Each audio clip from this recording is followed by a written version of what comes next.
Grabe talaga pagkakataon. April 17, second day namin ng pagtitinda ng barbecue.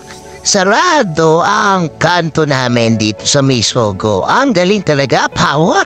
Tapos sa kabilang kanto namin, no entry, road close. Sinusubok talaga kami ng pagkakataon. Diyos me! At so yun na nga, kinukulit ko dito si Mahal. Picture-picture kunyari, pero video talaga yan. Hindi na kasi mapinta yung mukha niya. Sabi pa kanya kanina, Hal, magpahinga na muna tayo bukas kasi sarado yung street natin. Walang mga sasakyan. Diyos ko! Sabi ko, basic yan. Easy ka lang. Huwag ka mapagginaan ng loob. Ako bahala. Lugi negosyo! So dito sa street namin, pumumal yung sasakyan. Pero okay lang. Kahit sarado, tuloy ang negosyo. Nilulubog yung bakal sa sahig ng ingin. Sinusubukan talaga kami ng pagkakataon.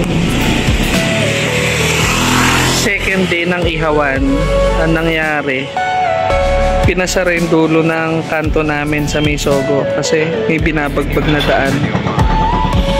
So ngayon, naubos yung mga sasakyan na dumarating dito sa street namin. Pero G lang, ganun talaga, hindi araw-araw Pasko. Angas. Liwanag yan mamaya. Yun o, may order kami sa Apos, may mga take out. April 16 ng gabi, naka-flashlight lang at emergency light lang kami dito. One eternity later. Ngayon no, anas ng ilaw namin galing Ace Hardware ang liwanag. Yeah! Nakasara yung dulong kanto namin. Pero all goods lang. All goods lang. All goods. Wow. Ay, small. Pogi.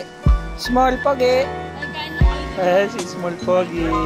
So lagi natin tatandaan mga kapower, walang kikilos para sa atin kundi sarili lang din natin. At wala tayong aasahan kundi sarili lang din natin. So ano't ano man mangyari, all goods lang. Dalaw lang tayo. Forward lang. Push lang. Abante lang lagi. Okay? Huwag paghihinaan ng loob. Yun lang. Grabe. Power. Yeah. All goods patid for today. Yeah.